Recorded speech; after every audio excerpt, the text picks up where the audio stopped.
பிஸ்மில்லாஹிர்ரஹ்மானிர்ரஹீம்.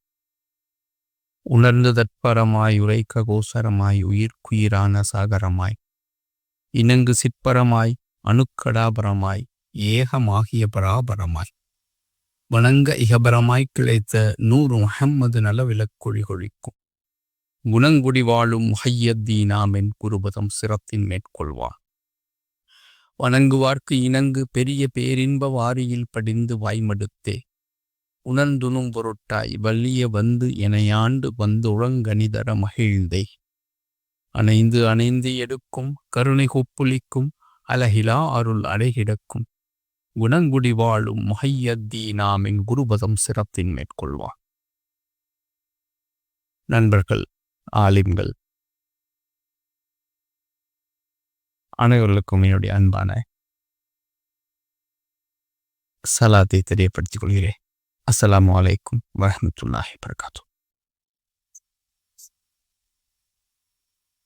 இந்த சபை மிக அழகாக வடிவமைக்கப்பட்ட, மிக நேர்த்தியாக, மிக மிக தமிழகத்தின் மிக முக்கியமான ஆளுமைகள் ஒருங்கே கூடியுள்ள ஒரு ஆத்மார்த்தமான சபையாக இருக்கிறது.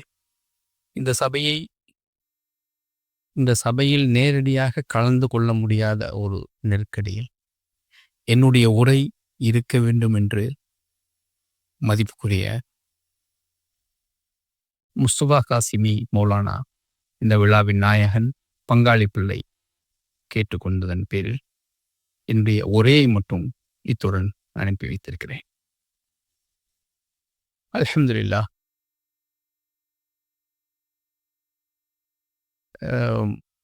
தமிழ் இலக்கியத்தின் மரபார்ந்த செழுமையும் பாரம்பரியமும் மிகவும் முக்கியமானது. உலக மொழிகளிலேயே தமிழ் மொழியின் சிறப்பும் தொன்மையும் ஆகிருதியும் மொத்த உலகமும் போற்றி புகழக்கூடிய தனித்தன்மை வாய்ந்த ஒரு செழுமை மிகு மரபின் தொடர்ச்சியாகவும் நீட்சியாகவும் அதன் புதிய பரிணாமமாகவும் நாம் திகழ்ந்து கொண்டிருக்கிறோம். இந்த தமிழ் இஸ்லாமும் தமிழும் எந்த அளவு ஒன்றுக்கொண்டு பின்னி பிணைந்து பல்லாயிரம் வருடங்களாக இணைந்து செயல்பட்டு கொண்டிருக்கிறது என்பது உலக ஆய்வாளர்கள் அனைவரும் வியந்து போற்றும் ஒரு காரியமாக உள்ளது. அந்த வகையில் முஸ்தபா காசிமி மௌலானா பங்காளி பிள்ளை என்கிற பெயரில் அழகிய நவீன கவிதை வடிவத்தில் தன்னுடைய கவிதை தொகுப்பை கொண்டு வந்திருக்கிறார்கள். யூசுஃப்க்கு அழகூட்டிய நேசம் என்கிற அந்த தலைப்புக்குள் ஒரு பெரும் சரித்திரம் இருக்கிறது. ஒரு இறைவன் தன்னுடைய திருமறையில் அழகான வரலாறை சொல்லப் போகிறேன் என்று முன்மொழிந்த ஒரு அற்புதமான வரலாறு இருக்கிறது. அதை ஒற்றி வாழ்ந்த, அதை பின்பற்றி வாழ்ந்த பல்வேறு சரித்திர நாயகர்களின் வரலாற்றின், வாழ்வின், அவர்களுடைய படைப்புகளின் ஒவ்வொரு துளியும் இந்த தலைப்புக்குள் ஒளிந்திருக்கிறது. பொதுவாக இஸ்லாத்துக்கும் தமிழுக்குமான உறவு மிக மிக தொன்மையான பாரம்பரியம் மிக்கது. நாம் வந்த வழியை, இந்த வரலாற்றை கொஞ்சம் பார்த்துவிட்டு இந்த உரையின் மையப்புள்ளிக்கு வரலாம் என்று நினைக்கிறேன். கிட்டத்தட்ட 12-10ஆம் நூற்றாண்டின் பாண்டிய நாட்டில் அரபு தேசத்து வணிகர்கள் மிகவும் செல்வாக்கு பெற்றிருந்தார்கள். அதன் பயனாக அவர்கள் பாண்டிய நாட்டு கடற்கரை பட்டினங்களிலே குடியேறத் தொடங்கினார்கள். அரபு நாட்டு மக்கள் தமிழகத்துடன் சங்ககால இலக்கியங்களிலேயே நிறைய குறிப்பிடப்படுவதை நாம் பார்க்க முடியும். சங்க இலக்கியங்களில் அரபு தேசத்து வணிகர்களை யவனர் என்கிற சொல்லாட்சியில் குறிப்பிடுகின்றார்கள். யவனரின் தமிழக வருகை வியாபார நோக்கமாகவே அமைந்திருந்தது. இதை ஒரு அகநானூற்று பாடல் சொல்கிறது. கள்ளியம் பேரியாற்று வெண்ணுரை கலங்க யவனர் தந்த வினை மான்களம் பொன்னோடு வந்து கரியோடு பெயரும் வனம் கெழு முசிறி என்கிற ஒரு ஆனாற்று பாடல் 149வது பாடல் குறிப்பிடுகிறது. இங்கே கரி என்கிற சொல் மிளகையும், முசிறி என்பது முசிறி பட்டினத்தையும் குறிப்பதாகும். எனவே மிளகு போன்ற வாசனை பொருட்களால் ஈர்க்கப்பட்டே யவனர்கள் கிழக்கு நாடுகளுக்கும் குறிப்பாக தமிழகத்திற்கும் வருகை தந்தார்கள். அவர்களின் வியாபார தொடர்பே நாளடைவில் தமிழகத்தில் அரபு நாட்டவரின் குடியேற்றமாக தொடங்கியது. இந்த குடியேற்றம் இஸ்லாம் இந்த உலகத்தில் பரவுவதற்கு முன்னரே நடைபெற்றிருக்க வாய்ப்பு அதிகம் உண்டு. கிறிஸ்துவ ஆண்டு தொடங்கியதற்கு முன்னரே அரபிகள் இலங்கையிலும் தென்னிந்தியாவிலும் குடியேறினர் என்று பிளனி என்கிற வரலாற்று ஆசிரியர் தன்னுடைய ஆய்வில் குறிப்பிட்டுள்ளார். இல்லார் நுதலையும் நீயுமின்றே சென்று மே உதிக்கு தெல்லா முணர்வரே பெருந்தரங்கத்திய யவனர்கள் அல்லா என வந்து சத்திய நந்தா வகை தொழுஞ்சி நல்லார் பயினும் பலனங்கள் சூழ்தரு நாட்டகமே என்கிற ஒரு செய்யுள். இந்த செய்யுள் பல்சொந்த மாலை அப்படிங்கிற ஒரு செய்யுள். இந்த பல்சொந்த மாலை எந்த காலகட்டத்தில் எழுதப்பட்டது அப்படின்னா 12ஆம் நூற்றாண்டில் எழுதப்பட்டது. இன்றைக்கு கிட்டத்தட்ட 1000 வருடங்களுக்கு முன் எழுதப்பட்டது பல்சந்த மாலை. பல்சந்த மாலை 12ஆம் நூற்றாண்டில் எழுதப்பட்ட பல்சந்த மாலை தான் இதுவரையிலான இஸ்லாமிய வரலாற்றின் முதல் இஸ்லாமிய தமிழ் இலக்கியமாக கருதப்படுகிறது. தமிழ் இலக்கிய உலகில் கால்கோல் கொள்ளத் தொடங்கிய இஸ்லாமிய தமிழ் இலக்கிய பிரிவு இன்றளவும் கிட்டத்தட்ட 10 நூற்றாண்டு கால இலக்கிய பாரம்பரியத்தை கொண்டுள்ளதாகும். பல்சந்த மாலைக்கு அடுத்ததாக ராமதேவர் எனும் யாக்கோபு சித்தர், யாராதுபாளையம் பக்கத்தில் இருக்கிற சதுரகிரி மலையில வாழ்ந்த ராமதேவர் அப்படிங்கிற ஒரு சித்தர் பிற்காலத்தில் இஸ்லாத்தை தழுவி அவர் மக்காவுக்கு போய் ஹஜ் செய்கிறாரு. ஹஜ் செஞ்சுட்டு திரும்ப இங்கே வைத்திய கிரந்தங்கள் எழுதியிருக்கார். வைத்திய குறிப்புகள் உள்ள ஒரு பெரும் புத்தகம் எழுதியிருக்காரு. பல்சந்த மாலைக்கு அடுத்து ஆவணமாக நமக்கு கிடைத்தது இந்த யாக்கோபு சித்தருடைய பாடல்கள் தான். அது 15ஆம் நூற்றாண்டில் எழுதப்பட்டது. அதற்கு பிறகு 1000 மசாலா கிபி 1572 எழுதப்பட்டது. 1000 மசாலா, 1000 கேள்விகளுக்கு 1000 பதில், அதாவது மார்க்க கேள்விகளுக்கு பதில் சொல்லக்கூடிய ஒரு தமிழ் இலக்கியம் 1000 மசாலா. அதுக்கு பிறகு மேராஜ் மாலை. மேராஜ் மாலை இன்னைக்கு வரைக்கும் பிரபலமாக பேசப்படுகிற ஒரு முக்கியமான தமிழ் இலக்கிய நூல். இது கிபி 1590 எழுதப்பட்டது. அப்புறம் திருநெரு கீதம் 1613 எழுதப்பட்டது.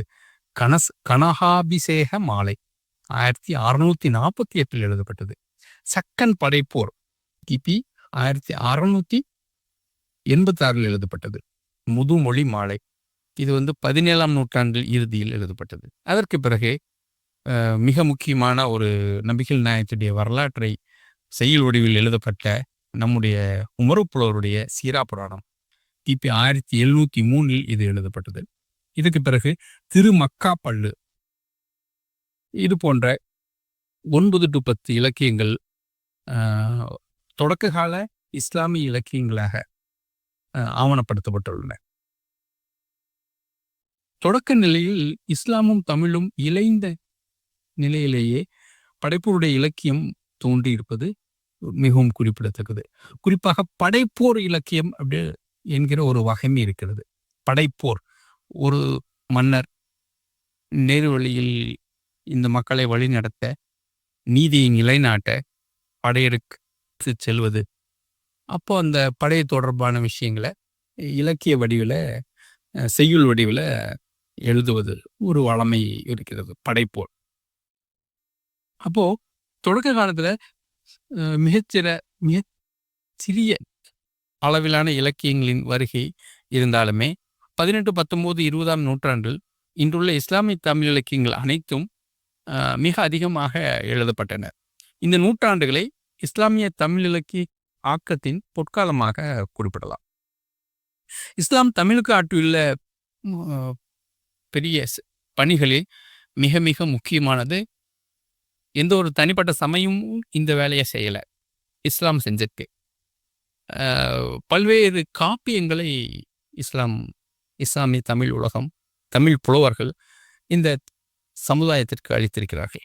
அதுல கனக கவிராஜருடைய கனகாபிஷேக மாலை, உமரப்புலருடைய சீரா புராணம், சேகாதி நைனாரின் திருமண காட்சி, பனி அகமது மரக்கியாயரின் சின்ன சீரா, அப்புறம் வண்ணக்களஞ்சிய புலவரின் ராஜநாயகம் காவியம், மிகப்பெரிய காவியம் அது, சேகனா புலவரின் குதுபு நாயகம் சையதுனா ஹவுசுல் ஆலம் முஹியத்தீன் அப்துல் காதர் ஜீனானி ரலியல்லாஹு அவர்களுடைய வாழ்வையும் புகழையும் பேசக்கூடிய குதுபு நாயகம், பத்ருதீன் புலவரின் முஹியத்தீன் புராணம், ஷேகனா புலவரின் திருமணி மாலை, புது குஷாப், திருக்காரண புராணம், வண்ணக்களஞ்சிய புலவருடைய தீன் விளக்கம், அதற்கு பிறகு வந்த ஐத்ரூஸ் நயினார் புலவரின் நவமணி மாலை, பிறகு குலாம் காதிர் நாவலரின் நாகூர் புராணம், ஆரிஃப் நாயகம் போன்ற 15 இஸ்லாமிய தமிழ் காப்பியங்களை ஏற்றி தந்த பெருமை முஸ்லிம் தமிழ் புலவர்களை சாரும்.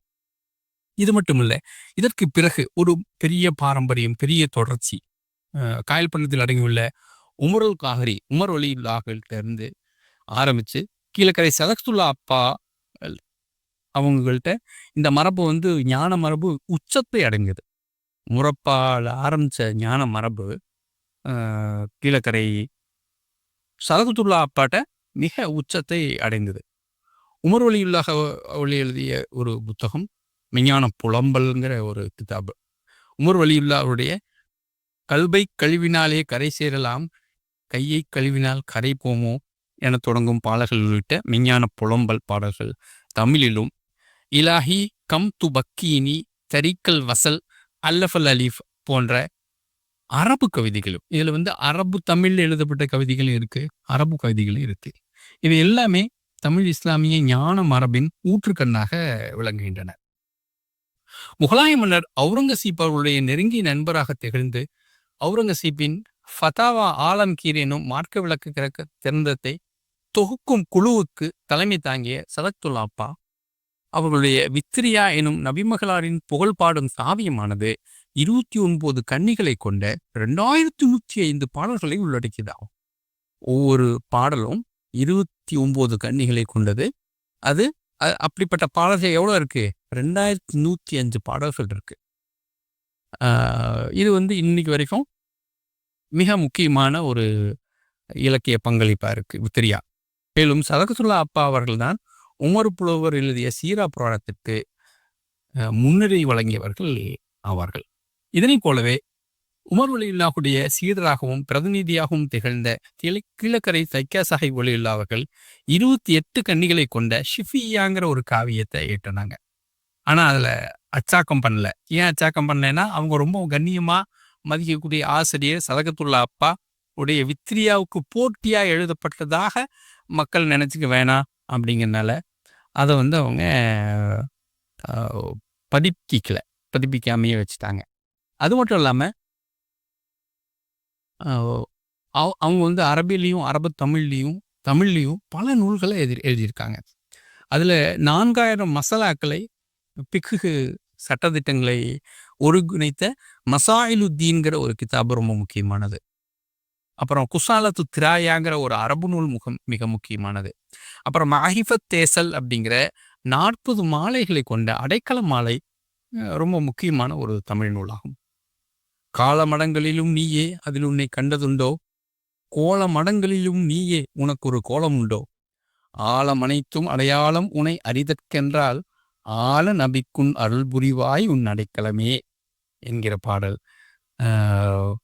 கிழக்கரை தைக்கா சாஹிப் வலியுல்லாவுடைய முக்கியமான ஒரு பாடலாகும். இந்த கீழக்கரை தைக்கா சாஹிப் வலியுல்லாவுடைய சீடர்கள் 5 பேர் ரொம்ப இஸ்லாமிய தமிழ் வரலாற்றில் முக்கியமானவங்க. அதுல ஒருத்தர் தான் குணங்குடி மஸ்தான் சாஹிப் அப்பா. இன்றைக்கு தமிழ் இலக்கிய வரலாற்றின் உச்சம் என்று கருதப்படுகிற குணங்குடி மஸ்தான் சாஹிப் பாப்பாவுடைய பாடல்கள் இந்த பள்ளியிலிருந்து உருவாச்சு அப்படின்னா கீழக்கரை தைக்கா சாஹிப் வலியுல்லாவுடைய பள்ளியிலிருந்து உருவாச்சு.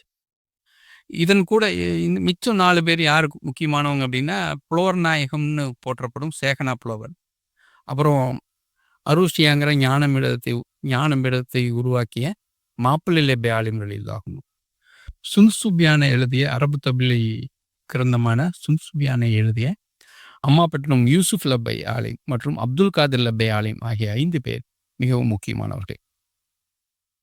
தமிழ்ல வந்து முதல் நாவலாக கருதப்படுவது 1879 வெளியான பிரதாப முதலியார் சரித்திரம். 1879 வெளியான பிரதாப முதலியார் சரித்திரம். இதை எழுதினவர் மாயூரம் வேதநாயகம் பிள்ளை.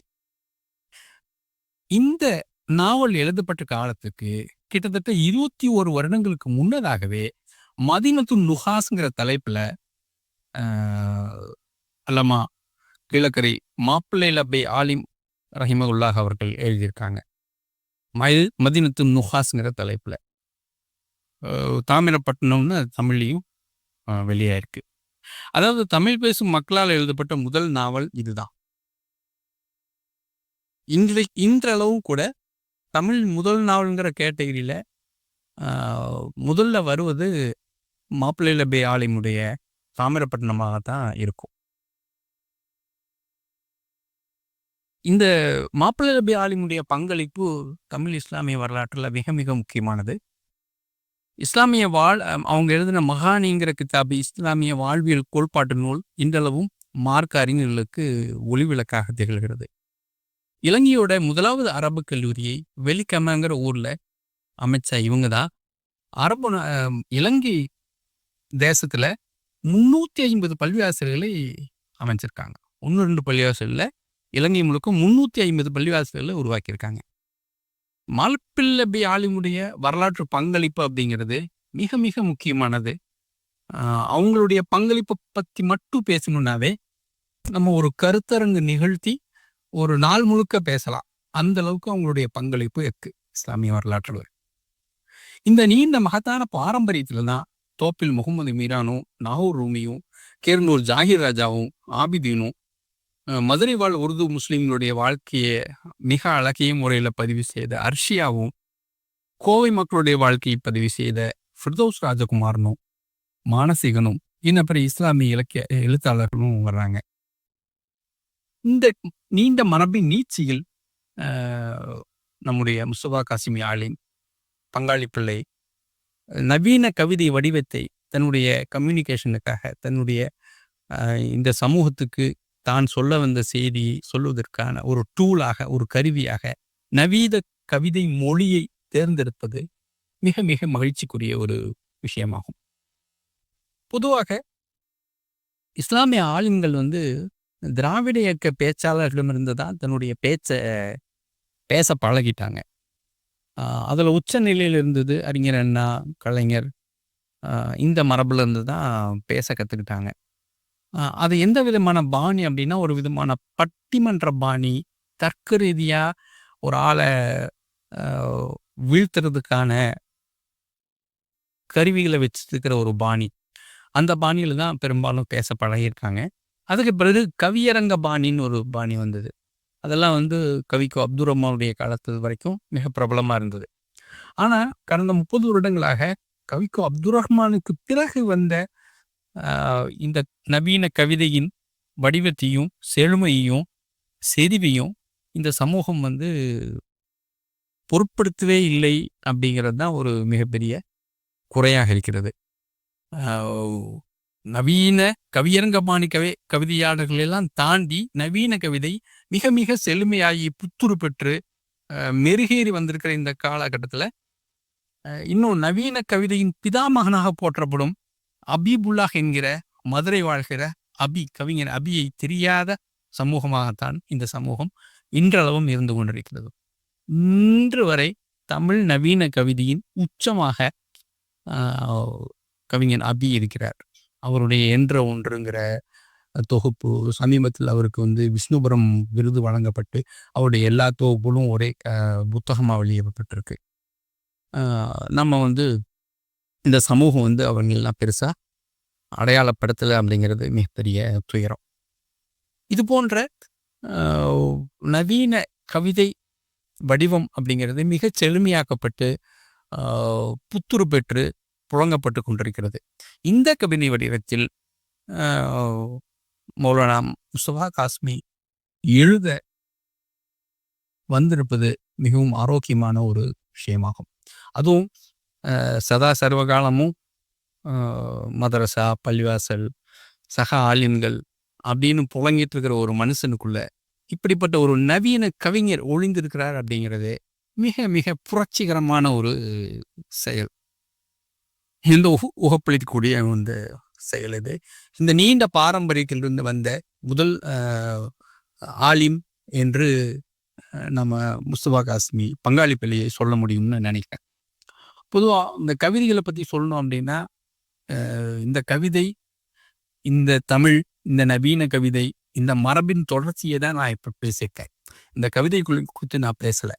கவிதைகளை நீங்கள் வாசிக்கணும், வாசித்து அவை உங்களுக்குள்ள ஏற்படுத்துகிற உணர்வுகளை நீங்கள் பேசணும், நீங்கள் பகிர்ந்து கொள்ளணுங்கிறது தான் என்னுடைய ஆசையாக இருக்குது. ஆனால் ஒரு ஒரு 2 நிமிஷம் இந்த கவிதைகளை பற்றி சொல்லிடுறேன். பொதுவாக நம்ம தமிழ் மரபில் ஒரு விஷயம் இருக்குது, மாதா, பிதா, குரு, தெய்வம் அப்படின்னு. ஆனால் பங்காளி பிள்ளையுடைய கவிதை ஜோப்பை படித்து முடித்த பிறகு நமக்கு என்ன தோணுது அப்படின்னா, மாதா, பிதா, மனைவி, குரு, தெய்வம் இப்படி தோணுது. அந்த அளவுக்கு தன்னுடைய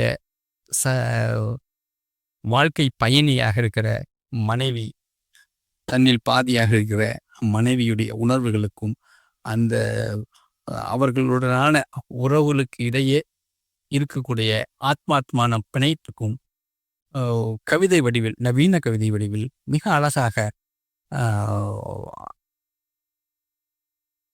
அழகாக அழகு சேர்த்திருக்கிறார் என்று சொல்ல முடியும்.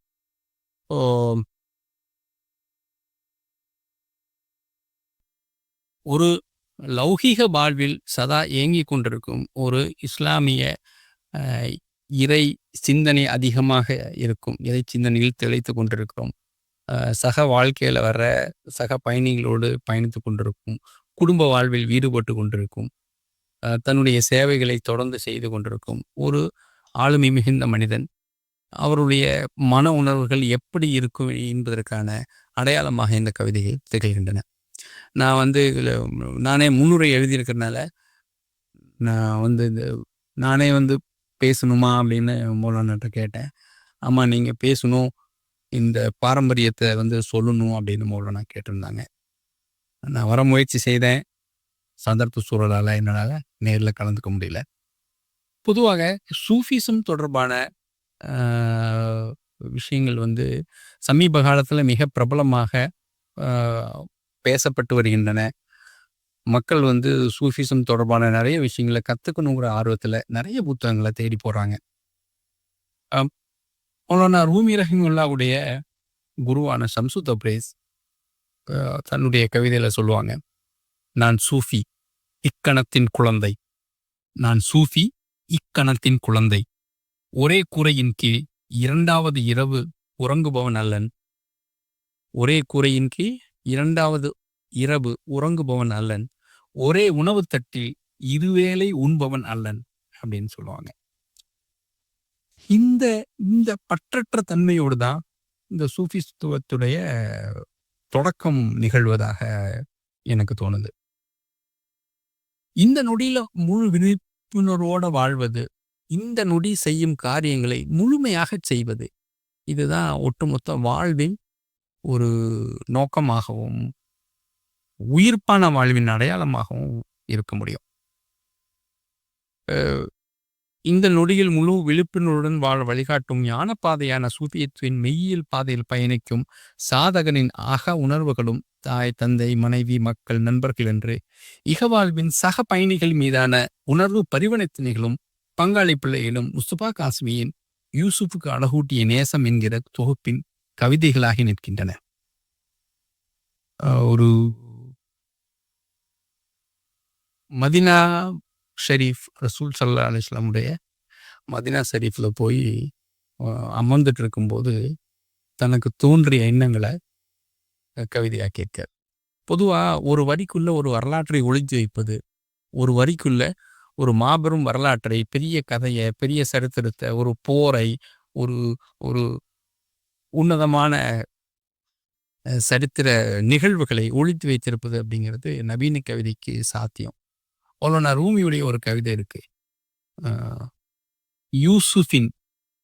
யூசுஃபின் சட்டையை கொண்டு யூசுஃபின் சட்டையை கொண்டு யாக்கூபின் கண்களுக்கு ஒளியேற்று அப்படின்னு ஒரு கவிதை வரி வரும்.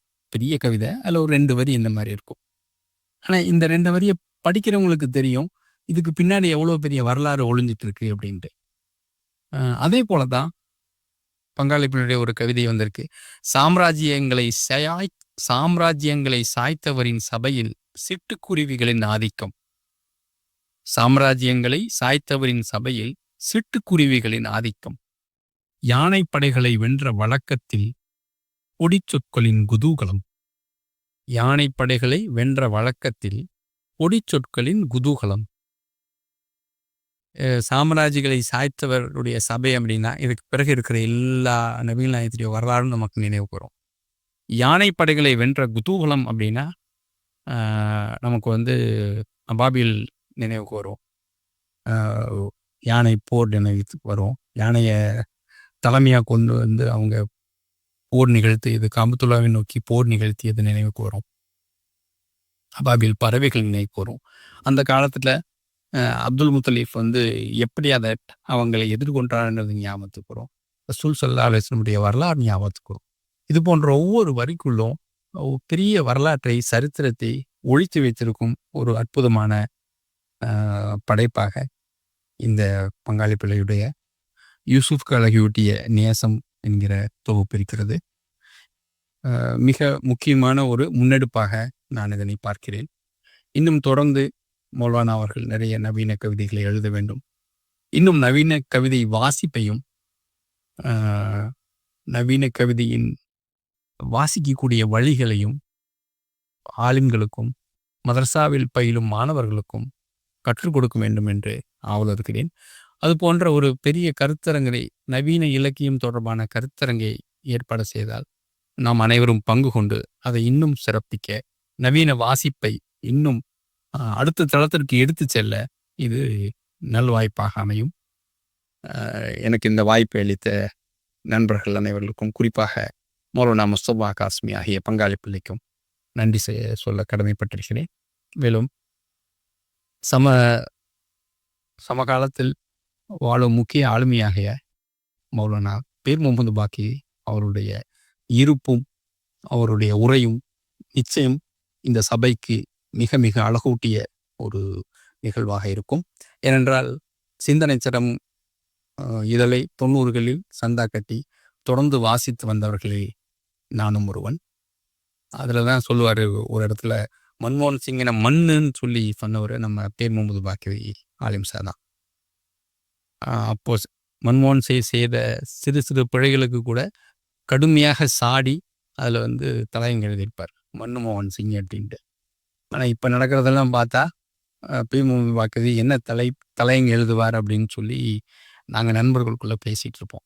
அப்போவே அவ்வளோ அறச்சீற்றம் கொண்டு சீரிய அந்த மனிதர் இப்போது நடக்கிற சீரழிவுகள்லாம் பார்த்தா என்ன சொல்ல போகிறாரு அப்படின்னு தெரியலையேன்னு நாங்கள் பேசிகிட்டு இருப்போம். அந்த காலகட்டத்தில் நிறைய கட்டுரையாளர்களை அறிமுகப்படுத்தினார். நாகூர் ஹத்தீப் சாஹிப், கோவை அப்துல் அஜீஸ் பாக்கிவி நிறைய கட்டுரைகள் அதில் எழுதினார். இது போன்ற நிறைய ஆளுமைகளை அந்த இதழ் மூலமாக வளர்த்தெடுத்தது மிகவும் முக்கியமான ஒரு விஷயம். சிந்தனை திறத்தின் இல்லாமை அப்படிங்கிறது சமுதாயத்துக்கு மிகப்பெரிய ஒரு இழப்பு தான். அதுக்கு பிறகு வந்த சமநிலை சமுதாயமும் மிகச் சிறப்பாக செயல்பட்ட ஒரு நூல். அந்த இரு நூல்களும் இல்லாத இஸ்லாமிய தமிழ் உலகம் சாயை இழந்த பிள்ளையை போலதான் பரிதவித்து கொண்டிருக்கிறது. நல்லது. இங்கே கூடியிருக்கும் அனைத்து ஆலிம்களுக்கும், பெருமக்களுக்கும், அறிஞர் பெருமக்களுக்கும் என்னுடைய அன்பையும் சலாத்தையும் தெரிவித்து படித்துக் கொள்கிறேன். அஸ்ஸலாமு அலைக்கும் வரஹ்மத்துல்லாஹி வபரகாத்துஹு. நன்றி.